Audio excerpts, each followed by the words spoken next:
So you're thinking about all the rewards, all the jazat throughout the day. How much do I get for reading Quran? What is one tasbih worth in Ramadan? One subhanallah worth in Ramadan? My azkar throughout the day. You're thinking about this as well.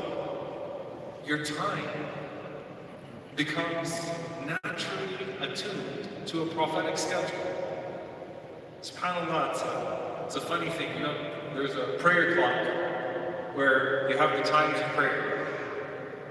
Most people throughout the year, they have an approximate time of Fajr, an approximate time of Maghrib. But you ask someone in Ramadan, what time is Fajr? 4:58. What time is Maghrib? 5:36. You know it to the dot.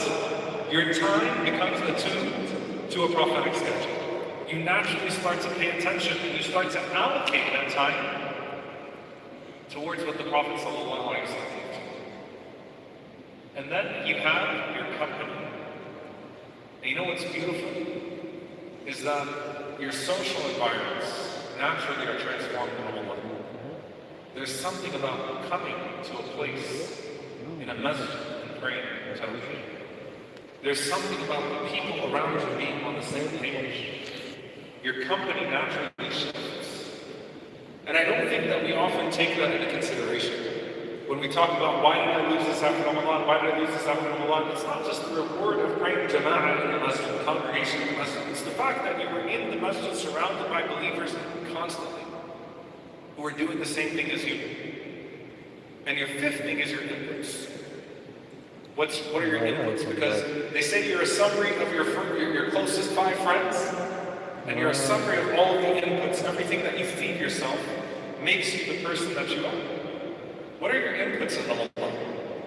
You naturally turn down, like if you have 2 volume knobs, you turn down the volume of the shaitan, you turn up the volume of the malaika. Why? Because most people who listen to haram, they'll have the decency to not listen to it while they're fasting. Most people who watch haram will have the decency not to watch it while they're fasting. They'll feel a different inclination. And so their inputs have changed. And I want you to take those 5 components of your life, those 5 daily components, and to think about how it is that you reform them for the long run. See, Ramadan gives you a heightened potential in regards to all 5 of those things. Take those 5 things, note them down, and ask how you're going to use them differently for the sake of Allah subhanahu wa ta'ala. Now, one of the things that people will say in corporate success and talking about, you know, how a person finds motivation is that one of the reasons why people lack motivation is because they fail to connect their daily tasks to their life goals. For a believer, you're connecting your daily tasks to your afterlife goals. And Ibn al-Qayyim rahimahullah ta'ala says that of the greatest fawa'id of Ramadan, of the greatest virtues of Ramadan, is that it increases quwwatul irada. Your motivation strengthens your determination towards good deeds. You have a greater motivation towards these things. You taste the sweetness of these things. And so you won't simply turn down the knob of the angels and turn back up the volume of shaitan. But instead, you have developed new life goals, new afterlife goals. And what the believer does is he ties his daily tasks to his afterlife goals. And subhanAllah, this is where you find the hadith of Mu'adh radiallahu ta'ala anhu, the narration of Mu'adh radiallahu ta'ala anhu, إِنِّي لَأَحْتَسِبُ نَوْمَتِي كَمَا أَحْتَسِبُ قَوْمَتِي. I seek the reward for my sleep the same way that I seek the reward for my waking up. Let me ask you this question. When you go to sleep in the last 10 nights, don't you think your sleep is ibadah when you are literally trying to time your sleep so that you can be awake for a certain part of the night? Even the nap that you take during the day is ibadah.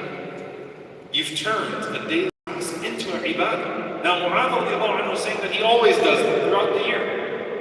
But in Ramadan, more of us learn to do sleep ibadah than any other time. Some of us sleep throughout the year just because that's like Jannah for you, to sleep. Love to sleep.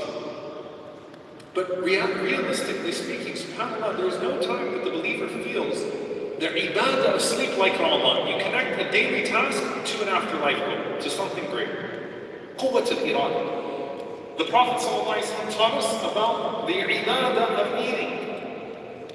الطاعم الشاكر بمنزلة الصائم الصابر كما قال عليه الصلاة والسلام. The one who eats and is grateful is like the one who fasts and is patient. And the Prophet ﷺ teaches us that we should have suhoor, that there's barakah in suhoor, blessing in suhoor, and that the angels send their prayers upon those who eat suhoor. It's an ibadah. You've turned eating into an ibadah, just as you've turned fasting into an ibadah. And your iftar is ibadah, just as your abstaining was ibadah. You're learning to take your daily tasks and turn them into an ibadah. There's something deeply profound about that. Actions are but by intentions. The secret of ihsan in our daily lives is to turn the insignificant and the mundane into the spiritual and the purpose.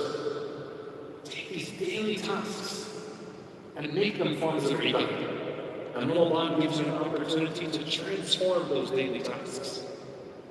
And the last thing that I will mention to you, dear brothers and sisters, in this regard as far as how do you transform yourself? What does an Ramadan makeover look like for you?